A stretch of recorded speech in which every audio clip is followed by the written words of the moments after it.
Halo Hotman dengan Profesor Dr. Otto Hasibuan, Wakil Menteri Koordinator Bidang Hukum. 43 tahun sudah berlalu ya. Ya. Dulu landing di Jakarta tahun 82 ya. 82 sama lah kita. 82. 82. Hah? 82. Masih ingat nggak sama-sama jalan ngantar surat lamaran ke kantor Adnan Buyung? Hah? Ya. Hah? Luar biasa. Luar biasa, 43 tahun. Apa yang kau dapat 43 tahun dalam pertarungan di ibu kota ini? Wah. Hah? Apa? Ya, yang kita dapat itu seperti sekarang inilah. Ya? Ya, kita dapatkan berkat Tuhan kebahagiaan yang luar biasa. Kita bisa menikmati. Dari segi karir hukum merasa nggak bahwa karir sebagai pengacara sudah maksimum, sudah tertop lah, paling top dibandingkan dengan pengacara lain?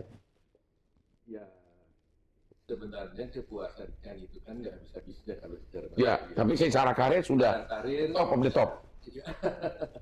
kalau mau ditopin bisa sih, tapi sudah diputuskan sekarang masuk Menko kan berarti kan sudah. Jadi di pengacara sudah top of the top, sekarang beralih ke jadi penguasa. Penguasa, oke? Terus apa? Bedanya apa? Bedanya dunia sebagai lawyer yang bebas terbang kayak burung dengan sekarang birokrasi. Bedanya memang kita di birokrasi ini agak sulit kalau dari pengacara ya. Ya. Karena kita sudah jadi bebas. Ya. Kita sekarang harus ikutin protokoler. Hmm. Ya, ada kode etiknya. Kalau kita kode etik advokat, sekarang kode etik pejabat negara. Begitu. Nah, jadi itu. Jadi mindset itu sekarang harus dirubah gitu ya. Nah, Bisa kau ubah, bisa. sampai beberapa bulan lalu sulit. Sulit. Sekarang sudah Tapi terbiasa. Udah harus terbiasa. Jadi sudah terbiasa ya, Sudah oke? terbiasa, ya, Ya. menyesuaikan ya. Nah, tadi juga barusan ada acara ulang tahun dari salah satu deputi saya di sini, staf khusus. Ya. Di ulang tahun saya bilang bahwa saya di sini masih sulit untuk bisa menerapkan prinsip-prinsip di kebiasaan di dalam di kantor ini. Ya. Karena saya sebagai ketua umum Peradi, sebagai advokat, ketika orang saya lantik, Ya. meskipun usianya dia mungkin lebih muda daripada anak saya, tapi seketika saya lantik, dia langsung jadi teman sejawat saya. Benar. Jadi bukan bawaan saya, bukan orang yang saya anggap lebih rendah, tapi teman sejawat. Ya. Nah, padahal di sini kan ada jenjang, Ya. atasan, bawahan dan sebagainya. Ya. Nah, saya bilang, ya kalaupun saya belum bisa merubah itu, ya tetap saya anggap saja ini sebagai teman sekerja jadinya. Oh, oke. Partner, jadi partner Iya. jadinya. Oke. Setelah 43 tahun jadi pengacara, apa kunci utama agar bisa menjadi pengacara top dan kaya raya? Pengacara top dan kaya raya itu loh, bukan hanya top, ya. Ya apa kunci utamanya? Merasa nggak sudah kaya raya? Rumah kami berdekatan, sama ukurannya. Jadi ya udah kaya lah dia lah. Oke, apa sebenarnya? Ini kan banyak benar perantau dari daerah nih, terutama putra-putra Batak yang hampir semuanya mau jadi pengacara. Apa kunci utama agar bisa jadi benar-benar top? Jangan hanya sekedar pengacara, Ya. benar-benar top dan akhirnya menjadi kaya raya dan terkenal. Jadi begini, Ya. saya itu dan mungkin juga Otman juga tahu lah ya apa yang terjadi selama ini. Ada dua kunci utama Ya. yang selalu saya jalani dalam hidup saya.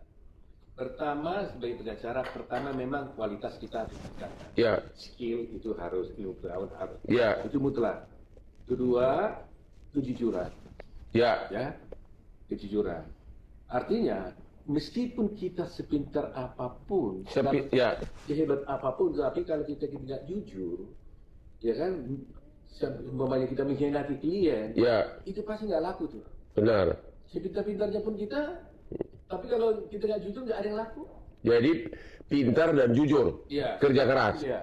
Jujur, jangan sebagai teman, tidak dipakai juga, karena dia pintar. Benar. Nah, itu dua ini. Marketing gimana? Marketing apakah cocok seperti marketing gaya Hotman Paris ini? Coba lihat nih. Iya, coba lihat. Gimana tuh? Kalau Hotman sudah beda marketingnya. Oh gitu. Beda dengan advokat-advokat lain. Bedanya di mana? Ya, jelas. Hmm. Saya kenal, Anda kan Hotman kan pekerja keras. Ya, Ingat nggak Pak, waktu dulu pagi-pagi kalau tahu telepon saya jam 6 pagi, saya udah tahu dia udah di kantor. ya, Karena dia bawa kunci sendiri. Dia yang buka pintu kantornya di pertama, bukan sekretaris. Ya. Itu kan dulu kan? Iya, jam 6 pagi. ya. Dan jam 3, jam 4 pagi dia udah bangun. Jadi Lamborghini sekarang adalah hasil perjuangan. Kemana-mana saya juga tahu sama dia. Apapun kalian ngomong Ya. soal keberhasilan itu, dia memang kerja keras. Ya, Saya selalu katakan, Pak. ya, Karena saya mengetahui hal itu. ya, Nah, tetapi kemudian setelah kau dapatkan itu, kau ingin melakukannya dengan cara marketingmu ini, ya ini kan hanya kamu yang bisa lakukan itu. Kita kan bisa lakukan itu. iya. Karena kalau saya penampilan begini, diundang ke TV 1 jam 50 juta. Gitu. Itu kan. Iya. Jadi nggak semua orang. Tapi enggak. Jadi ya Pak, di samping pintar, kerja keras, marketing apa yang perlu bagi pengacara? Perlu nggak harus berani tampil beda? Oh, marketing kedua ya. Ya, Marketing kedua. Ya, tadi kan 2 ini, 1, 2, ketiga ini sekarang. Ada orang berpikir begini, Pak.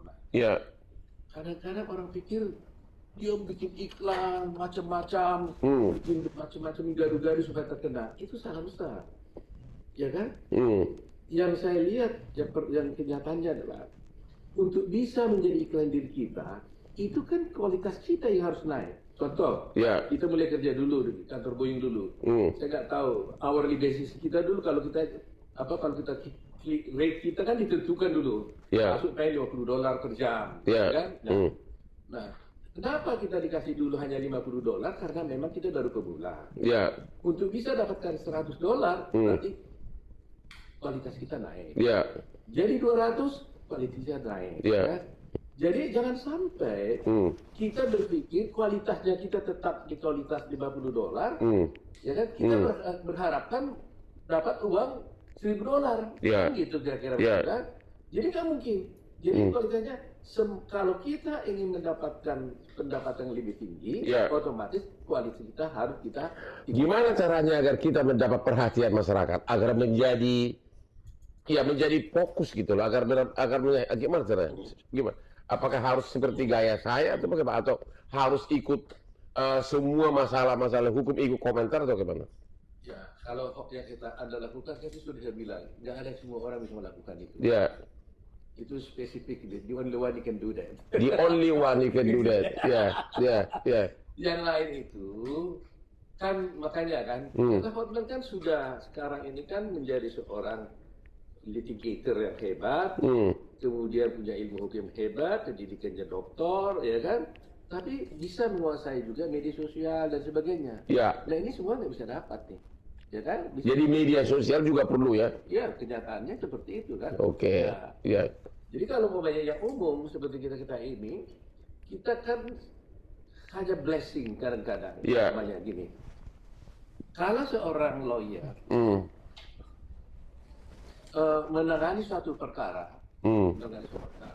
ya kan? Kemudian mendapatkan kasus yang menarik perhatian masyarakat, itulah saatnya lawyer harus memanfaatkannya dengan sangat baik. Ya. Sebab kalau ada satu perkara yang sangat menonjol diliput oleh media massa, itu bisa menjadi promosi jelek kepada lawyer, atau bisa menjadi promosi bagus. Ya. Kenapa saya bilang jelek? Kalau dia bodoh, menangani suatu perkara yang luar biasa dipublis orang, bodohnya ketahuan. Ya. Tapi kalau dia pintar, mengenai suatu perkara yang dipublis orang, pintarnya ketahuan. Ya. Itu salah satu iklan. Jadi marketing itu ke dunia pers itu perlu. Iya, persoalannya kan sekarang gini. Kita kan punya etika, kode etik kita tidak bisa mengiklankan diri tentang suatu kasus. Tetapi kita kan juga dibenarkan untuk melakukan pembelaan terhadap klien kita di luar pengadilan. Artinya menyampaikan di media massa juga bisa. Nah, jadi ketika umpamanya kita menyampaikan suatu hal mengenai kasus kita di luar pengadilan, nah disitulah pintar-pintarnya lawyer untuk bisa. Jadi harus ada nyali gitu loh untuk marketing. Harus ada nyali untuk marketing. Oke, waktu saya tiba dulu di Jakarta naik kapal laut, ya, tiba tengah malam di Tanjung Priok. Naik Tampomas atau apa dulu? Waktu itu bukan Tampomas, tapi mirip Tampomas. Oh, iya. Untunglah kapten kapalnya itu tidak segera menurunkan tengah malam. Karena jemputan belum ada kan. Nanti semua kemana? Dulu ke Jakarta naik apa dulu? Ya, Tampomas juga. Duh, nama. Tampomas Sama-sama kami naik Tampomas. Sekarang kami tinggal di lingkungan para konglomerat di daerah Kelapa Gading. Ya, perjuangan selama berpuluh-puluh tahun. Ya, merasa nggak sudah benar-benar sukses sebagai pengacara ya, dari segi karir. Udah top gitu loh.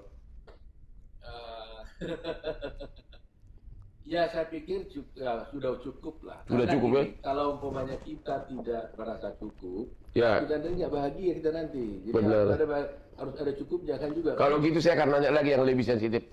Honor terbesar yang pernah kau terima dari satu kasus berapa? Nggak usah takut dari segi pajak, udah berlalu lama. Honor terbesar yang pernah terima. Saya pernah terima honor 12 juta dolar. Itu udah puluhan tahun lalu. Honor terbesar pernah berapa terima? Nah, inilah kehebatan Hotman kan. Ya. Bicara honor di publik berani. Ya. Kita nggak pernah berani ngomong itu. Ini masa lalu, bukan sekarang. Tapi media ada yang mengatakan kan. Ya. Di media dibully-bully karena ketahuan hari itu ada kasus. Tapi ya susah lah. Pernah dapat puluhan miliar. Ya, jangan kan masa daluarsa pajak itu 5 tahun, cerita aja 6 tahun kan. Kalau soal pajak sih kita nggak khawatir, kita kan jelaskan itu. Ya. Kita kan hanya ada dua hal yang terjadi kan. Ya. Kan ada, kita tahu sendiri, ada honor, kan ada success fee. Ya. Nah, Ya itulah. Total berapa kalau pernah? total itu ya Pernah puluhan miliar. lebih lah. Wow, Otto Hasibuan dalam karirnya pernah ternyata penerima honor dan sukses fee puluhan miliar. Berarti mirip-mirip dengan Hotman. Jadi kedatangan ke Jakarta dengan kapal Tampomas ternyata tidak sia-sia. Kalau gitu pertanyaan berikutnya, ini ada perkara arbitrase, ya. Banyak masyarakat nanya mengenai perkara arbitrase di mana Kemenhan digugat dalam keadaan satelit. Katanya ada dua perkara. Perkara yang pertama sudah gimana kelanjutannya? Jadi pemerintah Indonesia digugat oleh perusahaan. Yang pertama sudah putus dan kalah. Kelanjutannya gimana? Oh iya, memang sudah baca di media waktu itu. Ya, ya.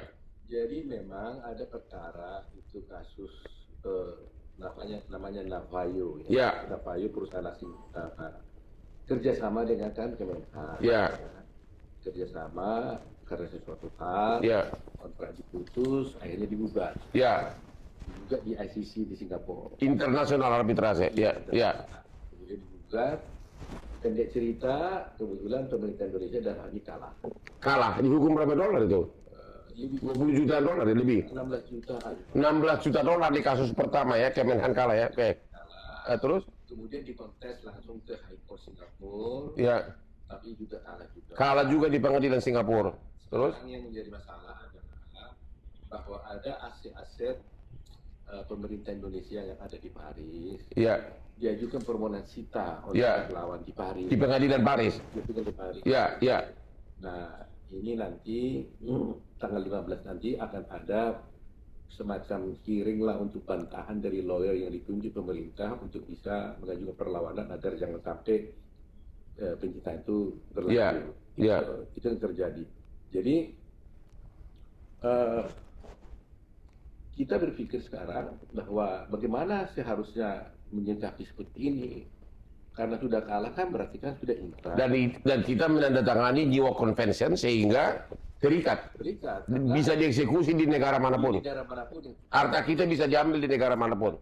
Jadi kemungkinan yang di Paris ini probability-nya itu aset kita bakal disita atau sudah pesimis harapan.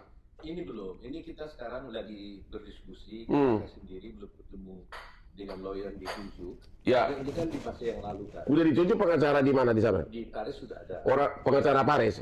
Oke. Yang bayar siapa tuh? Ya tentunya harus negara Komisi Teori. Ya maksudnya Kementerian Keuangan atau apa? Oh iya. Kita ini kan perkara kan di tangan kita dulu. Oke. Di tangan mereka sendiri dengan tentunya ada Kejaksaan Agung kan. Iya, iya. Datun lah pasti. Iya.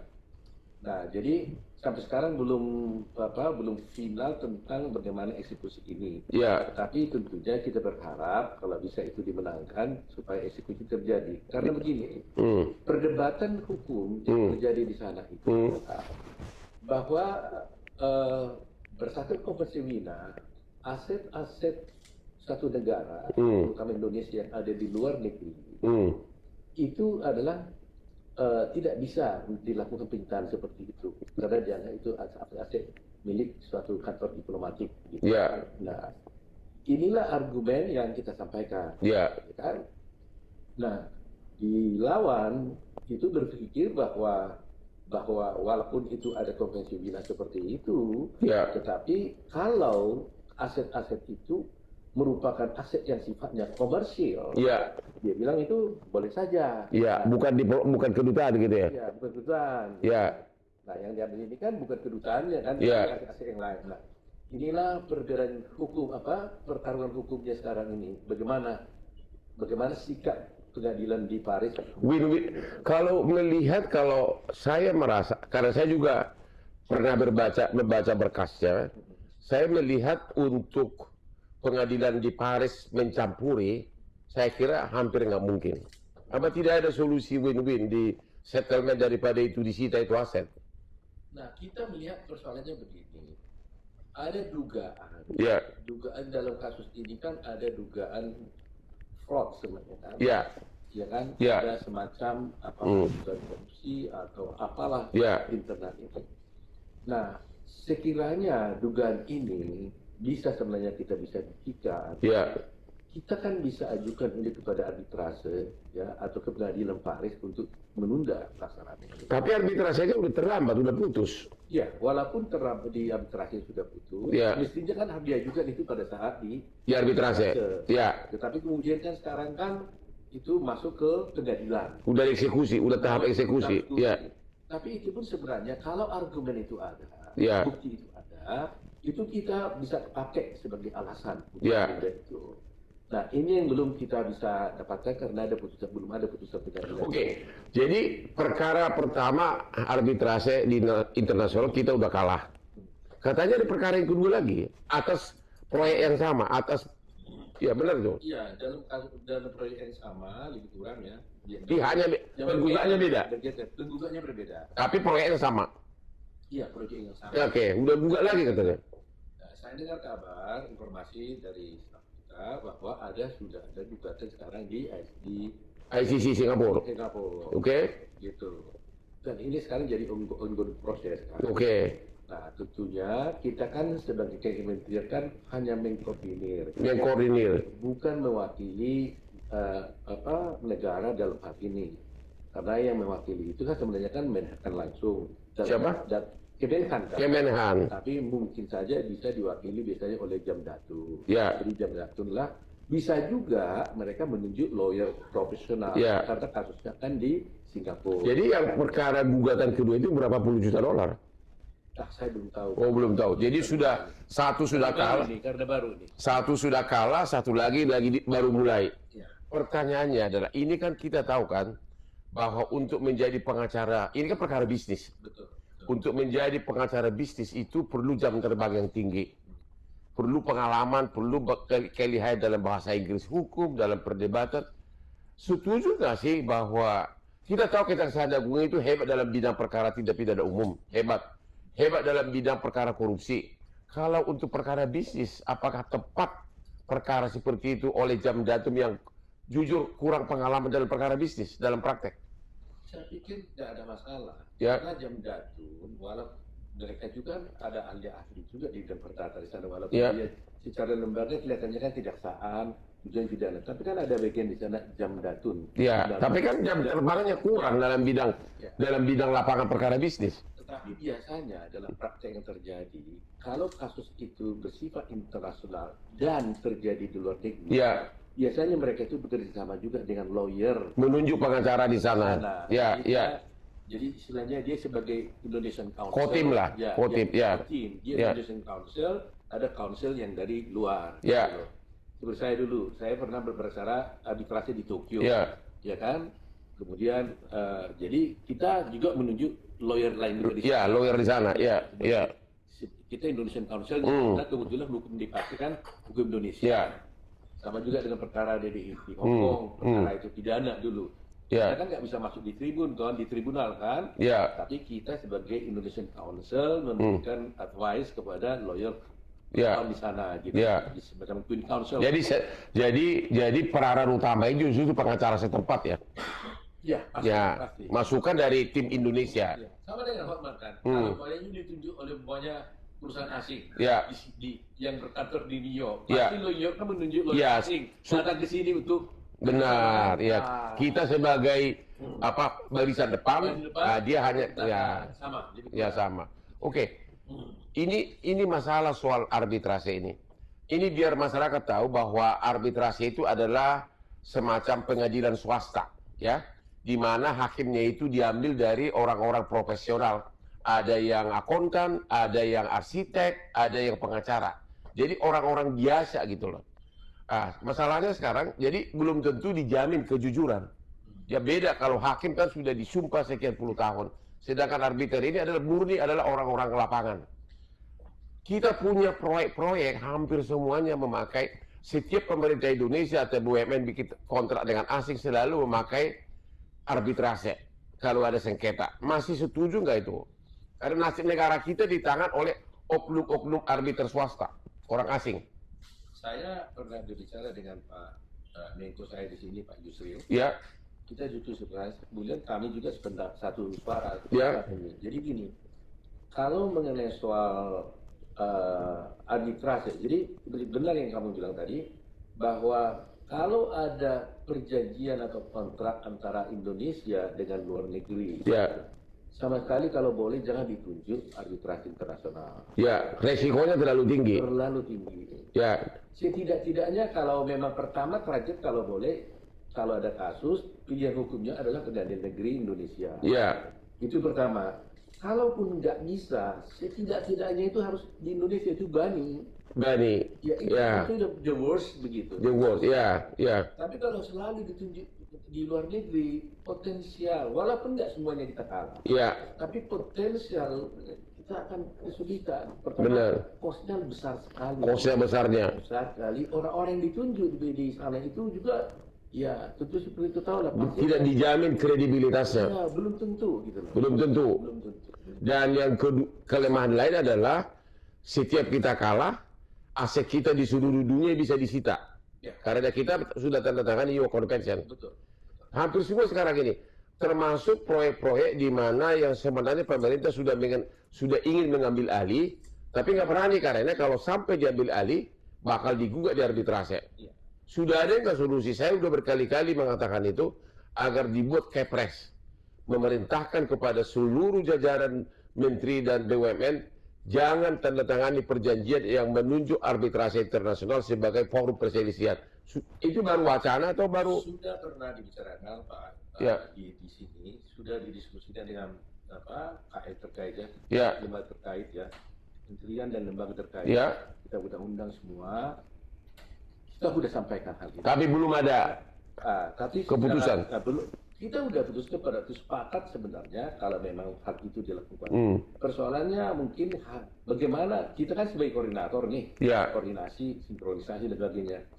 Bagaimana ini? Kan nggak mungkin kita yang bisa membuat suatu keputusan untuk mengikat mereka melakukan itu. Karena transaksi itu kan dilakukan oleh perusahaan di luar kelembagaan kita kan. Katakanlah umpamanya satu perusahaan di PLN. Membuat suatu perjanjian seperti itu. Nah ini tentunya kan harus kita himbau kan. Berarti apa tidak bisa langsung perintah dari atas kepres presiden memerintahkan itu bisa? Itu sudah kita pertimbangkan ya. Salah satu bisa ya? Mestinya. Jadi kita harus didiskusikan lebih lanjut lah. Karena waktu kita berbincang-bincang dengan mereka, selalu mereka mengatakan kadang-kadang mereka nggak mau, ya kan? Nah kalau nggak mau, kira-kira bisnis ini yang butuh mereka atau kita? Benar. Kan itu karena dia juga. Kan? Dia yang datang ke sini. Nah, kalau dia yang butuh, ya tentunya kita punya daya tawar. Tapi kalau kita yang butuh, ya mungkin bisa beda. Jadi ini mungkin situasional ini harus dipertimbangkan gitu. Jadi nggak bisa juga memang kita tekan langsung harus ini mau nggak kan gitu. Tapi kalau pilihan punya arbitrase selalu diambil tengah-tengahnya selama ini kan Singapura. Nah, nanti coba implementarisir berapa perkara yang ada di Singapura negara Indonesia dengan lain itu yang menang siapa? Gitu. Ya. Jadi itu juga harus menjadi pertimbangan. Salah satu perkara terbesar adalah Pertamina, di mana Pertamina dihukum, saya kira ada juta-juta dolar pada saat itu, tapi udah lama, udah puluhan tahun. Kalau saya pribadi, karena saya kan itulah enaknya jadi orang swasta ini bebas untuk bicara. Kalau saya pribadi, saran saya kepada Bapak Presiden Republik Indonesia, keluarin Kepres, perintah kepada semua kementerian dan perusahaan BUMN, jangan tanda tangani perjanjian MOU kalau sudah arbitrase internasional. Karena saya sudah ketemu dengan para arbiter, sama juga petualang-petualang juga, para kontraktor, para ahli engineer, jadi nggak bisa dijamin dari segi moral. Nggak bisa dijamin dari segi moral. Kira-kira begitu. Oke? Jadi sampai sekarang belum ada kepresnya. Sampai sekarang udah kepercayaan. Ya. Jadi persoalan gini ya, arbitrase ini di mana-mana pun sebenarnya jaminan itu kan nggak ada juga. Ya. Baik di pengadilan maupun di arbitrase Indonesia di manapun beda. Tetapi kan kalau soal jaminan itu, manapun nggak ada yang bisa kita jamin. Ya. Kan? Karena saya juga pernah arbiter juga ya. Ya. Yang lain tahu. Jadi saya tahu juga bagaimana. Saya tidak hanya pengacara, tapi juga pernah jadi arbiter juga, Ya. gitu kan. Nah, tetapi yang penting sebenarnya itu persoalannya bahwa kalau saya sebagai lawyer saya bisa bercerita, Hotma masih tahu juga Ya. bagaimana liku-liku di dalam dunia arbitrase. Benar. Bagaimana Trikinya. Ya. ketika memilih seorang arbiter. Ya. Ya kan? Itu kan juga pasti ada sesuatu hal. Nah, tetapi yang penting buat saya adalah ya, saya kan tidak sebagai Osman lagi bicara kan? Ya nggak bisa. Kalau saya kayak burung terbang bebas. Karena soal dijaga kan? Ya. Saya bicara harus jaga sini, Benar. sana. Tetapi tentunya kebenaran tetap harus disampaikan. Ya. Jadi saya setuju dengan Osman tadi bahwa kalau bisa kita harapkan kepada semua pihak-pihak yang ada di Republik ini, kalau membuat perjanjian, saya setuju. Upayakanlah kalau boleh forumnya itu harus di Forum perselisihan. di pengadilan. Ya, ya. Kan? Nah, kemudian selain forumnya di sini, kemudian juga adalah kalau tidak ya, harus di arbitrase. Begitu. Nah, selama ini Arbitrase lokal maksudnya. Bani, iya. Nah, selama ini ketika saya berbincang-bincang dengan pihak di sini, mereka mengatakan kalau ditawar seperti itu, negara lain itu selalu bilang begini katanya, tetaplah di negara tengah, walaupun choice of law-nya, pilihan hukumnya Indonesia, dia bilang. Iya. Jadi mereka hanya bikin bahwa perkara jadi Singapura, Singapura atau siap gitu ya. Iya. Tapi hukum yang dipakai hukum Indonesia. Iya. Karena jangan menguntungkan kita kan. Iya. Nah, tapi kedua sebenarnya di luar itu juga. Iya. Di luar putus choice of choice of law dan choice of domicile-nya. Iya. Sebenarnya juga kontraknya itu juga. Hendaknya juga pengacara Indonesia juga. Iya. Harus ada juga jiwa ininya juga, ya kan? Jiwa nasionalismenya juga sebenarnya, ya kan? Iya. Tidak boleh pure juga. Harus juga berjuang untuk bisa melindungi kepentingan negara. Terutama kalau ada proyek-proyek yang besar untuk kepentingan Indonesia, gitu loh. Oke. Ini kan putusan arbitrase internasional mengikat semua negara bisa dieksekusi atas aset kita dimanapun karena kita menandatangani New York Convention. Kenapa nggak keluar aja dari New York Convention? Hah? Ya, banyak orang yang tidak mau juga nanti untuk berbisnis dengan kita. Iya. Gitu. Kan sebenarnya kan give and take atau take and give, saling butuh kan. Iya.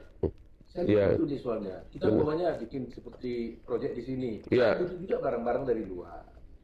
Itu dari luar. Dan karena dari luar. asing nggak berani menuju pengadilan Indonesia, begitu? Ya, secara jujur kalau kita lihat waktu saya jadi pengacara, pasti Hotman juga tahu, ya pasti mereka kan lebih nggak confident. Nggak confident. Iya. Nanti ya harus kita jujur juga mengatakan bahwa untuk bisa mencapai apa yang kita katakan tadi, kita juga kan harus memperbaiki penegakan hukum di negeri kita. Iya, iya. Kita merta kan. Iya, iya. Nggak boleh kita minta, kajian harus di Indonesia, tapi hukum kita tidak bisa diperbaiki. Iya. Itu nggak ada orang yang mau. Jadi harus paralel juga. Iya. Kita juga memperbaiki hukum kita, penegakan hukum kita diperbaiki, baru kita bisa minta mereka.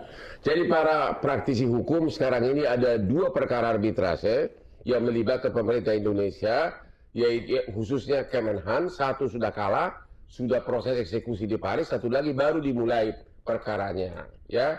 Jadi karir kita lawyer itu masih banyak sebenarnya, ya. Kue-kuenya itu untuk rezeki kita itu masih banyak, ya. Pertanyaan berikutnya, masih menyarankan enggak putra-putra Batak untuk jadi pengacara, terutama putra Batak, karena ada semacam pemikiran putra Batak itu memang cocok jadi pengacara, seolah-olah dari kandungan sudah jadi pengacara otaknya gitu. Born to be a king, ada born to be a lawyer. Saya yakin juga saya ini adalah born to be a lawyer, karena memang kadang-kadang dalam hitungan menit out of the box thinking saya bisa memberikan solusi, ya, pada saat perdebatan. Anda merasa nggak bahwa putra Batak itu banyak yang begitu? Memang kita berbakat jadi pengacara sehingga sangat mendominasi praktisi hukum putra-putra Batak ini. Iya, itu by nature memang seperti itu. By nature seperti itu. Ini pujian bagi para putra Batak nih, ya. By nature. Terus apa lagi? Yang kedua, culture. Culture, apa itu culture? Karena coba kita sejak lahir bayangin aja. Ya. Sudah penuh dengan segala upacara-upacara. Kita itu maksudnya Batak, ya? Ya Batak. Ya. Kita sejak dari kandungan saja 7 bulanan. Ya. Sudah ada upacara yang membutuhkan orang untuk bisa berdialog, tampil dan sebagainya. Ya. Lahir dia seperti itu, ada Ya. ada Ya. sampai besar kawin dia Ya. juga acaranya luar biasa. Ya. Dan di semua proses itu sampai meninggal juga Ya. seperti itu. Dan mulai dari kecil kita sudah mulai dipertontonkan oleh orang tua kita tentang semua acara-acara ada itu. Ya. Bagaimana berdialog, berargumentasi, rasio-rasio, pantun-pantun yang luar biasa. Ya. Itu kan sudah mengandung filsafat Ya. sebenarnya. Ya. Jadi mungkin itu satu. Ya. Tapi yang paling menonjol sebenarnya, kalau kita perhatikan bahwa Batak itu kalau dia berada dalam satu kompetisi bebas, Ya. dalam kompetisi bebas, dia pasti lebih unggul. Kalau Batak itu dalam kompetisi bebas, dia pasti lebih unggul. Kenapa itu? Nah, itu yang saya pikirkan. Kenapa saya katakan begitu? Ya, jadi kalau orang Batak berkompetisi bebas pasti lebih unggul. Wah, ini pujian bagi orang-orang Batak ini. Pertanyaan berikutnya, uang Indonesia ini kan 70% katanya beredar di Jakarta, ya, sehingga untuk menjadi pengacara kaya satu-satunya harus di Jakarta. Setuju nggak dengan itu? Ya bisa saja, tetapi gini, kalau saya berpikir tentang kaya atau tidak ini nggak serta merta ini, Bapak. Oke. Jadi gitu, saya selalu bilang sama orang, Ya. jangan sekali-sekali menjadi pengacara untuk kaya. Oke. Gitu. Sebab kalau saya khawatir kalau dia menjadi pengacara untuk kaya, dia berpotensi menghalalkan segala cara. Oke. Tapi kaya juga perlu kan? Ya, bukan begitu. Bukan nggak perlu. Iya. Tetapi dia harus berpikir dia menjadi seorang pengacara yang tangguh, yang rajin, yang pintar. Iya. Maka serta merta kekayaan akan datang. Oke, jadi sini bekerjanya dulu, baru money will come. Ya. Itu. Saya takut kalau kita sampaikan dengan cara ini, orang itu berpikir kaya. Oke. Akhirnya dia Langsung main kartu. Bayangin aja kalau dia pikir kaya ketemu klien, otaknya dia bagaimana duit ini. Langsung disikat duit kliennya. Nah, gitu, Oke. gitu. Kalau gitu kita jangan fokus dulu kepada duitnya. Tanpa ada pekerjaan kita nggak mungkin ada pengalaman kan? Apa salahnya pekerjaan besar itu semuanya di Jakarta? Jadi bagaimana ya? Apakah semuanya harus merantau ke Jakarta jadi pengacara di Jakarta?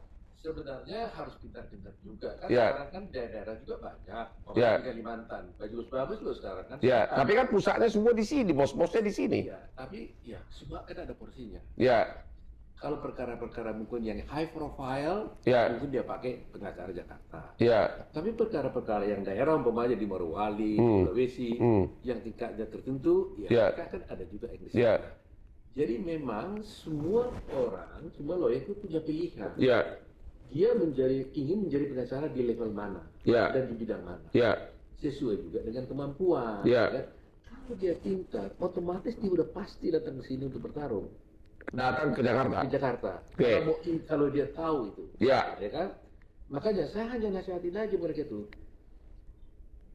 Ikutilah cara Hotman bekerja. Bangun pagi, kerja terus. Sekarang saya alami dari dulu. Di jam 6 pagi dia udah telepon saya. Sudah mengatakan, pasti saya tahu dia udah di kantor. Ini ada staf saya di sini. Tiap pagi jam berapa di kantor di kolam renang saya? Jam 7. Akunting gua datang jam 6.30. Jadi sebenarnya Hotman, kau nggak cari duit gitu. Ya. Kau meningkatkan ilmumu. Tapi karena ilmu belum naik tinggi, otomatis belum datang. Oke, Itu ya. persoalannya. Jadi mindset kita rubah dulu nih. Nono Anwar Makarim, dokter dari Harvard, pernah juga mengatakan itu. Dia bilang begitu, seninya bekerja itu yang utama, uang akan datang sendiri. Iya. Dia bilang itu ke saya. Ya, Itu poin utama. begitu ya? Iya. Oke. Kalau kita bilang, kau bekerja supaya kaya, takut saya. Ya, Orang itu mikir, aku peras lah klien ini Iya. supaya dapat uang. Jadi salah. ya.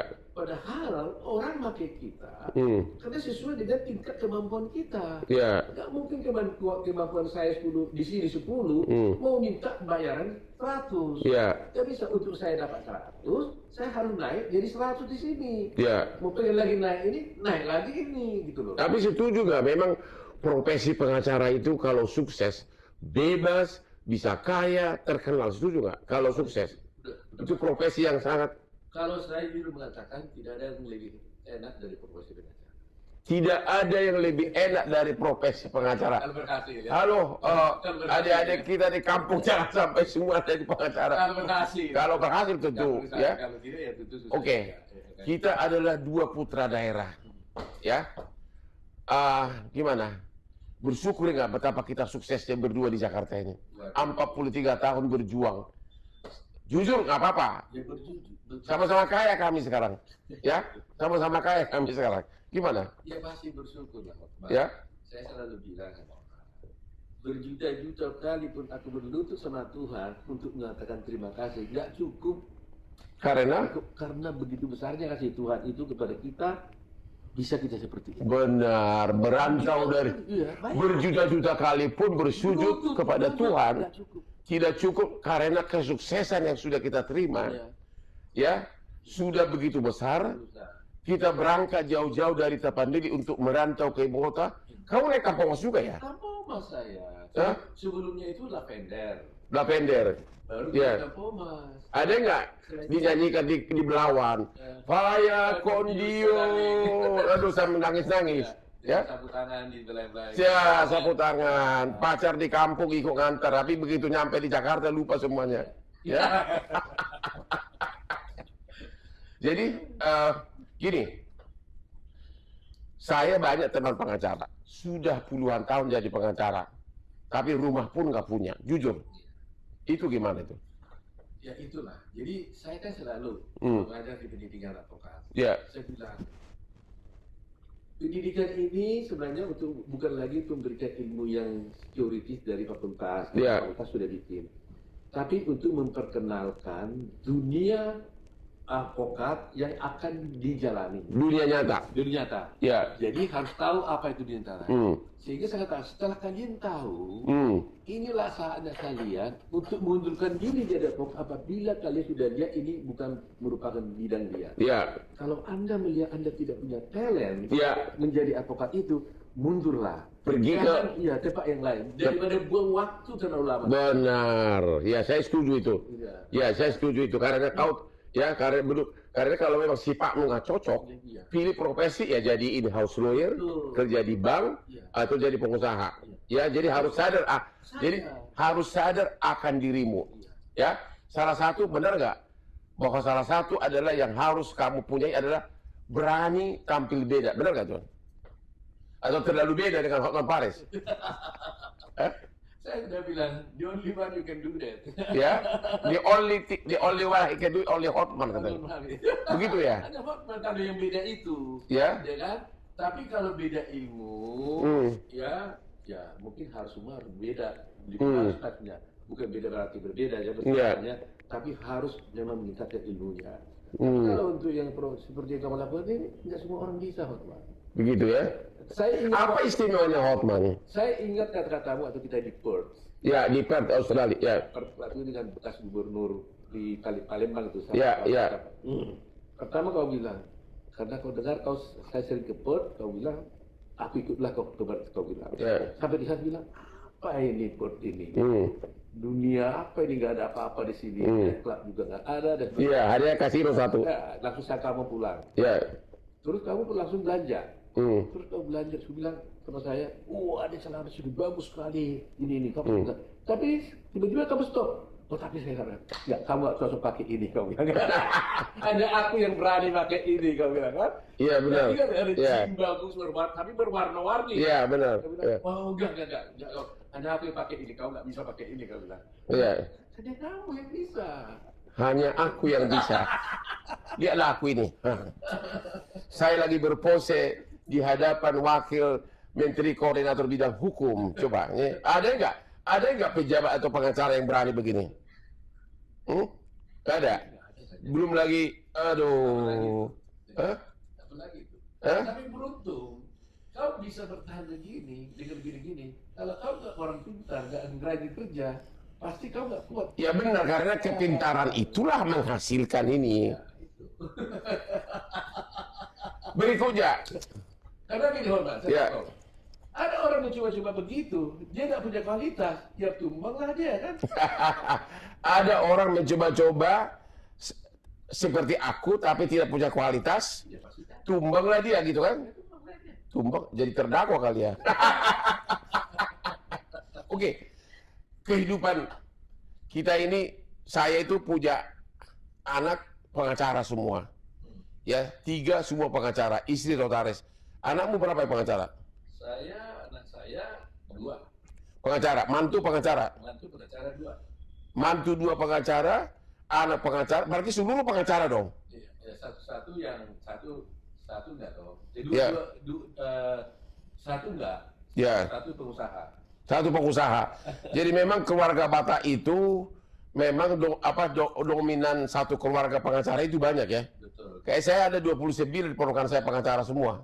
Karena dilihat omnya kaya duluan, jadi dia pengen kaya juga. Jadi pesan Pak Otto kepada para perantau yang baru datang ke Jakarta apa? Ya, seperti itu. Pokoknya dia harus tahu mengenal dirinya sendiri. Tahu dulu dirimu cocok enggak gitu loh. Ya. Jangan melihat keberhasilan orang lain seperti itu saja. Ya. Lihat dulu dia bisa sukses gara-gara apa dan bagaimana caranya. Benar. Jangan lihat Hotman Paris setelah sekarang, bagaimana dulu berjuangnya. Benar. Naik motor bebek, gitu. Ya. Tapi kalau udah lihat bahwa Hotman Paris dulu sukses mulai dari nol sampai tinggi, maka pikir saya bisa seperti itu nggak berjuangnya. Ya. Kalau bisa lakukan. Ya. Tapi kalau enggak, stop cari yang lain. Ya. Karena nggak mudah untuk bisa seperti kita ini kan. Ya. Mudah. Kita juga mengalami semua gelombang-gelombang penderitaan. Ya, jatuh bangun kan kita alami, yang pahit pun kita udah alami gitu. Ya. Tapi beruntung Tuhan kasih kesempatan seperti ini, gitu. Jadi kepada yang muda-muda, ya itu pertama dulu, tahu dulu. Ya. You punya talent nggak jadi lawyer ini? You punya talent nggak jadi, punya bakat nggak lo? Iya. Ya. Jadi nilai dirimu. Jangan ikut-ikutan. Jangan ikut-ikutan jadi pengacara kalau kau merasa sebenarnya kau nggak cocok jadi pengacara. Benar ya? Betul, itu poinnya. Ya. Oke, satu lagi. Kita udah sukses. Kok kita cuma istri satu ya? Ya haruslah. Apa yang bikin orang Batak itu agak berat untuk nikah lagi? Ada budaya nggak itu? Ya benar-benar, bukannya kita nggak mau, tapi memang dari kecil sudah melihat kali ya, hampir ya di sana kan nggak ada yang beristri 2 atau 3 kan? Itu kan memang kan janji iman kita pada Tuhan kan. Ya. Di samping iman tapi budaya. Culture semua itu karena kalau sampai kita pisah kan sulit buat kita kan. Ya. Sulit. Dan memang pasti ya kamu kan banyak juga pernah lah paling tidak mungkin menangani satu perkara-perkara ya. Ya kan? Saya menangani perceraian juga ada beberapa, ya. Nggak banyak banget. Tetapi dari angka, umpamanya kalau saya tangani 10 perkara perceraian, target saya itu, kalau boleh 10-nya itu batal cerainya. Ya. Kalau boleh, kalau enggak juga, ya minimal 8. Ya. Skor paling tidak 7 lah yang jadi damai. Ya. Itu. Kenapa? Karena kita terlibat dalam situasi iman kita sendiri. Ya. Tuhan mengatakan bahwa kita tidak boleh bercerai. Ya. Kita waktu kita juga dinyatakan dalam perkawinan kita juga hanya inilah teman hidupmu. Ya kita sudah ketemu. Gitu. Masyarakat, ya kan? Masyarakat kita, komunitas kita juga. Ya. Seperti itu. Ya. Dan faktanya orang bercerai itu kan nggak mudah. Begitu. Orang anak-anak, ya, kan harus kita pikirkan juga. Nggak mudah. Oke, 43 tahun sudah berlalu. Dulu tahun 82 kami sama-sama nyampe di Jakarta. Ini ke Jogja dulu ya?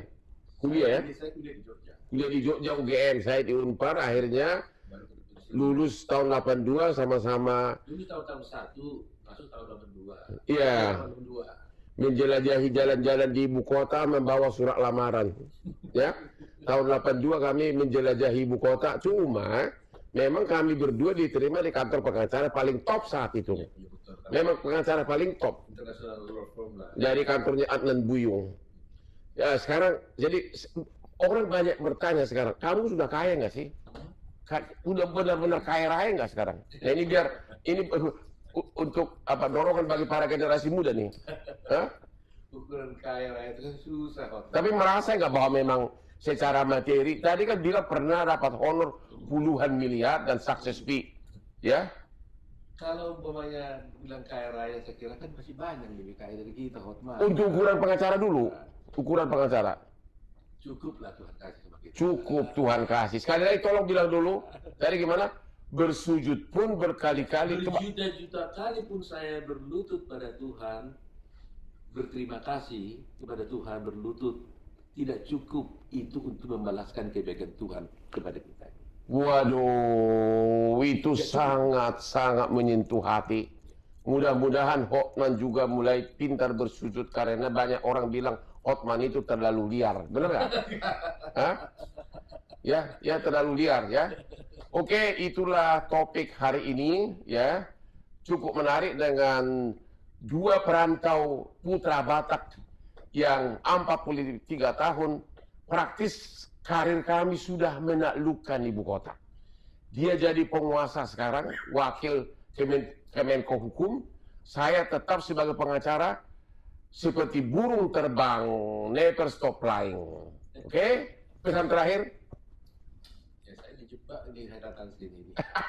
Dia datang katanya melihat kantor saya, ternyata dengan cara begini. Tapi senang juga lah. Iyalah, itu bagi-bagi pengalaman lah.